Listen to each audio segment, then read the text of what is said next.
আলাইকুম। চাকরির পরীক্ষা কয়বার দিব নিয়ে আমি আমার মনের কিছু কথা শেয়ার করব ব্লগ আকারে। তেমন আমি তেমন কোনো ব্যক্তি নই যে এই ব্যাপারে খুব ভালো পরামর্শ উপদেশ দিতে পারবো, কিন্তু আমি আমার সেই জায়গাটা থেকে কথা বলছি যে আমি অথবা আমার সমবয়সী অধিকাংশ প্রায় সবার মাথাতেই একটা জিনিস কাজ করে যে এইবারে কোনো রকমে আমি ফর্ম ফিল আপ করে পরীক্ষায় বসে পরীক্ষার হলের টেম্পারেচারটা কেমন হয় সেটা দেখব, দেখে পরের বার আরও ভালো করে পড়বো, আরও ভালো করে পরীক্ষা দেব। প্রথমে আসি যে আমরা যখন আমাদের পারিপার্শ্বিক অবস্থায় আমরা যখন গ্র্যাজুয়েশন করি, যেই দিনে আমাদের অনার্সের রেজাল্ট দেওয়া হয় দেখা যায় সেই দিন থেকেই আমরা অপরাধী হয়ে যাই।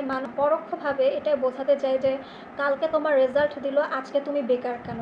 কিন্তু আসলে তাদেরকে এটা বোঝানো যায় না যে একটা চাকরির সার্কুলার আসতেও সময় লাগে, সেই পরীক্ষার এমসিকিউ, রিটেন, ভাইভা এই পরীক্ষাগুলোর প্রসেস হতেও একটা মিনিমাম টাইম লাগে, যে তারপরে একটা মানুষ চাকরিতে জয়েন করবে। চাকরির বয়স 32 বছর হোক, জীবনে 2টা বিসিএস দিতে পারি, 3টা বিসিএস দিতে পারি, অথবা আমি 7টা 8টা বিসিএসই দেই না কেন, আসলে চাকরি রিজিকে যা লেখা আছে, লাইফে যতগুলাই চাকরির অপরচুনিটি থাকুক, যত বছর বয়স পর্যন্তই আমি চাকরির পরীক্ষায় অ্যাপ্লাই করি না কেন, আমি আসলে এতটা রিল্যাক্সে নাই যে আমি খুব রিল্যাক্স মুডে আমি পড়ালেখা করব আর আমার চাকরি হলেই হলো। আমার মনে হয় এরকম রিল্যাক্সে কেউই থাকে না। যে আমার মধ্যে একটা খুব এইরকম একটা জিনিস কাজ করে যে আমি বুঝি, আমার সিচুয়েশন আমাকে বুঝাই দেয় যে নেক্সট 1 থেকে 2 বছরের মধ্যে আমাকে কোনো একটা জায়গায় জয়েন করতে হবে। তো সেটা এনিহাউ যেভাবে হোক, যদি আমি বেঁচে থাকি ইনশাল্লাহ আমাকে কোনো একটা কাজে লেগে যেতে হবে, সেটা আমার পরিস্থিতি আমাকে বুঝিয়ে দেয়। কিন্তু বাস্তবতা হচ্ছে আমরা যেভাবে লেখাপড়া করি, ব্রেন অনেক স্লো কাজ করে, যে খুবই অ্যাপ্রিসিয়েট করার মতো একটা কাজ ঠিক যারা মনে করেন যে লাইফে প্রথম 1টা কিংবা 2টা বিসিএসতেই যাদের টার্গেট ক্যাডার হওয়া। তো এটা আসলে প্রত্যেকেই যে প্রথম বিসিএস দিয়ে সফল হবেন ব্যাপারটা ঠিক এমন না। ব্যাপারটা হচ্ছে আমি যখন প্রথম পড়া শুরু করতাম তখন মনে হতো যে আমার দ্বারা এই জিনিস মিনিমাম প্রিলি পাসের লেভেলে আসতে মিনিমাম আমার 5 থেকে 7 বছর সময় দরকার। মানে বিলিভ করতে চাই না, মাথা খারাপ, একটা প্রিলি পাস আমি করবো, এটা অনেক কঠিন কাজ। তো তখন না আমার কাছে মনে হয়েছে যে আসলে আমার মন মানসিকতা চেঞ্জ করা দরকার, এটা প্রয়োজন। তা আমি তখন কিভাবে করতাম, প্লিজ অডিও বুকে একটা বাংলায় পাওয়ার অফ সাবকনশিয়াস মাইন্ড এই বইটার অডিও বুক আপনারা শুনে নেবেন, কারণ এই অডিও বুকটা শোনার কারণে আমার মন মানসিকতা অনেকটাই চেঞ্জ হয়েছে। তো এই অডিও বুক থেকে একটা ধার করা জ্ঞান ছিল যে আমি যখন ভাবতাম যে না, আমার মনে হয় না আর 4-5 বছরের আগে আমি কোনো চাকরি পরীক্ষায় পাশ করতে পারবো।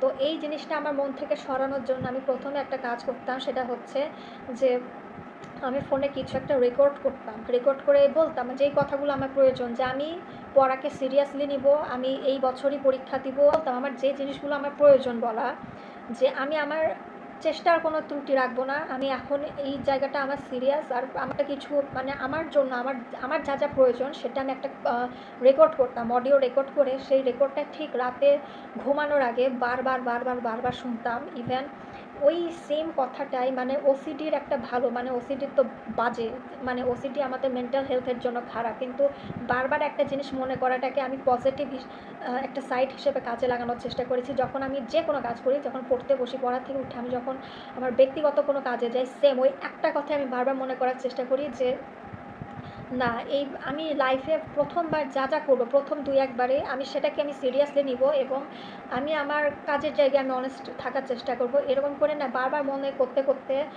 আলহামদুলিল্লাহ আমার মন মানসিকতার মধ্যে কিছুটা চেঞ্জ এসেছে। আমার মনে হয় আপনারাও এই জিনিসটা করতে পারেন, যে যদি মনে হয় যে আপনার চাকরিটা দরকার নেক্সট 2 বছরের মধ্যে, কিন্তু মনে হচ্ছে যে আপনার পড়ার যেই ধরন সেটা মনে হয় না আদৌ 4-5 বছরের মধ্যে কোনো চাকরি আসার চান্স আছে, অথবা বয়স শেষের দিকে হয়ে যাচ্ছে, আমার মনে হয় এই জিনিসটা ফলো করতে পারেন, খাতায় লিখতে পারেন ভিডিও করে। বিশেষ করে আমরা যখন রাতে ঘুমাতে যাই সেই সময় না আমাদের মনটা খুব সেন্সিটিভ থাকে, তো ঠিক ঘুমানোর আগে অডিওটা বারবার শুনে একটা মনের মধ্যে চেঞ্জ আনা, আমার মনে হয় এই জিনিসটা কিছুটা এফেক্টিভ হলেও হতে পারে, আপনি চেষ্টা করে দেখতে পারেন। এইবারে ফর্ম ফিল আপ করলাম, একটা অক্ষরও পড়বো না, এমনি পরীক্ষার হলে যে বসে দেখবো পরীক্ষা কেমন হয়, যে কোনো মানে একদম এরপর এবার ফাটায়ে পড়বো, এরকম একটা মেন্টালিটি আমাদের মধ্যে কাজ করে। একটা জিনিস চিন্তা করবেন যে আমাদের জীবনে কখন কি পরিস্থিতি কেমন যায় সেটা আসলে বলা যায় না। একজন ব্যক্তি এবারে পরীক্ষায় বসলেন, এইবারের সময়টা তার জন্য ভালো না, কিন্তু তার পরবর্তী বছর তার জন্য আশীর্বাদ হতেও পারে, পরবর্তী সময় ভালো পরীক্ষা দিতেও পারেন, পরীক্ষায় কৃতকার্য হতেও পারে। আবার এমনও হতে পারে যে একজন ব্যক্তি চিন্তা করলে তিনি কিন্তু একটা ভালো সুস্থ স্বাভাবিক সুন্দর পরিবেশে আছেন, তিনি অযথা তার একটা সময় একটা বছর তিনি নষ্ট করলেন, করার পর দেখা গেল তিনি চিন্তা করলেন যে পরবর্তীতে তিনি পরীক্ষা দিবেন অনেক মানে একদম ভালো হয়ে, ইভেন এমনও হতে পারে যে তার প্রিপারেশনও যথেষ্ট ভালো ছিল, হতে পারে না যে কোনো একটা কারণে তিনি সে পরীক্ষাতেই অ্যাটেন্ড করতে পারলেন না। এমনও তো হতে পারে যে কত মানুষ আছে পরীক্ষার হলে যেতে যেতে রিক্সায় অ্যাক্সিডেন্ট করে, অথবা দেখা যায় যে এর আগের বারেরটাই চিন্তা করি কতটা শিক্ষণীয় ছিল, যে কত মানুষ অনেক ভালো প্রিপারেশন নিয়েও কিন্তু এই 46-এর যে বিসিএস পরীক্ষাটা গেল তখন কিন্তু মানুষ অনেকেই জাস্ট ঢুকতে 10 মিনিট লেট হওয়ার কারণে জীবন থেকে একটা বছর নষ্ট। কত মানুষ মানে এরকমও দেখা গেছে যে মানুষ রাস্তায় গড়াগড়ি দিয়ে কেঁদেছে। নিয়তি কার কোথায় যাবে কেমন যাবে সেটা কিন্তু আমরা বুঝি না, আমাদের কাছে অনেক ভালো সময় থাকে, হয়তো আল্লাহ আমাদেরকে অনেক ভালো পরিবেশে রাখেন, হয়তো আমরা সুস্থ আছি ভালো আছি, কিন্তু আমরা কিন্তু আমাদের সময়টাকে মূল্যায়ন করি না। তো আমার মনে হয় কার লাইফে কখন কীরকম সময় আসবে সেটা কিন্তু কেউ বলতে পারে না। আর একটা জিনিস মনে রাখবেন যে একটা মানুষ যখন সদ্য অনার্স কমপ্লিট করে তখন মানুষ যত কথা শোনায় এই কথাগুলো কিন্তু তুলনামূলক অনেকটা সহ্য করা যায়। এখন যদি এরকম সময় যদি কেউ এরকম পারিপার্শ্বিক চাপ পড়ে ঠিক যখন আমার চাকরির বয়স শেষ হবে যায় এরকম অবস্থায় কিন্তু এই জিনিসগুলো আমাদেরকে আরও বেশি কষ্ট দেয়।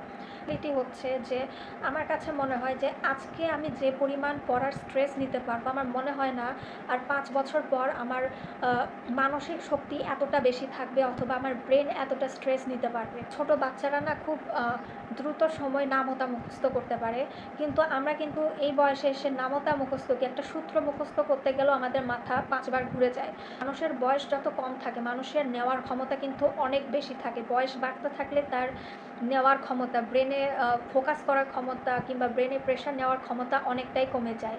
তো সেই হিসেবে আমার মনে হয় যে আমাদের বাস্তবতাকে বাস্তবভাবে দেখা দরকার। যারা আছেন যে চাকরির পরীক্ষায় মোটামুটি প্রিপারেশন ভালো, তিনি জানেন যে পরীক্ষাটা দিলে তার চাকরি হবে, এরকম দেখা যায় যে 13 থেকে 20 গ্রেডের অনেক চাকরি তারা দিয়ে থাকেন, যেই চাকরিটা তাদের কোনো প্রয়োজন না, একটা অপ্রয়োজনীয় কাজ। দেখা যায় যে তিনি কোনো একটা জায়গায় চাকরিতে জয়েন করেছেন, অথবা তিনি আরও অনেক জায়গায় পরীক্ষা দিচ্ছেন, তার ইচ্ছাও নাই তার নিজের যেই জায়গাটা তিনি যে জায়গায় চাকরি পেয়েছেন তার সেই চাকরিটা চেঞ্জ করারও ইচ্ছা নাই, কিংবা তিনি যেই জায়গাটায় চাকরির পরীক্ষা দিবেন সেখানে যদি চাকরি তার এসেও যায় তাও কিন্তু সেই জায়গায় তার চাকরি করার ইচ্ছা নেই। জাস্ট একটা ভালো লাগা থেকেই হোক কিংবা শো অফ করার কারণেই হোক তিনি কিন্তু পরীক্ষা দিচ্ছেন। আমাদের একটু লয়াল হওয়া দরকার, কারণ হতে পারে যে যেই চাকরিটা আমি জানি আমার আসবে আমি করব না, অথচ সেই চাকরিটা আমার দেওয়ার কি দরকার। হতে পারে সেই চাকরিটা অন্য একজন ব্যক্তিকে পেলে তার অনেক উপকার হবে, হতে পারে কোনো মানুষের জন্য এটাই তার জীবনের লাস্ট ফাইনাল শেষ চাকরি ছিল, হতে পারে চাকরিটা হলে তার জীবনের অনেক বড় একটা উপকার হয়ে যেত। তো কী দরকার যে চাকরি আমি করবই না সেই জায়গাটা অযথা আমার পরীক্ষা দেওয়ার, আমি সেই জায়গাটাতেই দেই যে জায়গাটা আমার প্রয়োজন। এক্সপিরিয়েন্স নেওয়ার জন্য চাকরি প্রয়োজন আছে, কিন্তু অনেকে দেখা যায় যে চাকরি হয়ে গেছে তাও চাকরি পরীক্ষা দিতেই থাকেন, আবার অনেকে জানেন যে চাকরিটা হবে তিনি করবেন না তাও পরীক্ষা দিতেই থাকেন। আমার মনে হয় যে চাকরি কোনো ছেলে খেলা না, আপনি পরীক্ষা দিবেন, প্রয়োজন হলে অবশ্যই দেন, কিন্তু আমার মনে হয় আমাদের একটু চিন্তা ভাবনা করে চলা দরকার। আমার মনে হয় শুধু আমি ভালো থাকবো এটা চিন্তা করে না আসলে ভালো থাকা যায় না। আসলে ভালো থাকার জন্য না স্রষ্টার সন্তুষ্টি আর মানুষের দোয়ারও প্রয়োজন আছে। মনে হয় আমাদের সেই দিকটাও দেখা উচিত। আমার যা মনে হয়েছে আমি সেটাই শেয়ার করার চেষ্টা করলাম। যদি ভালো লাগে আমার চ্যানেলটা সাবস্ক্রাইব করবেন আর একটি লাইক দিবেন। ধন্যবাদ।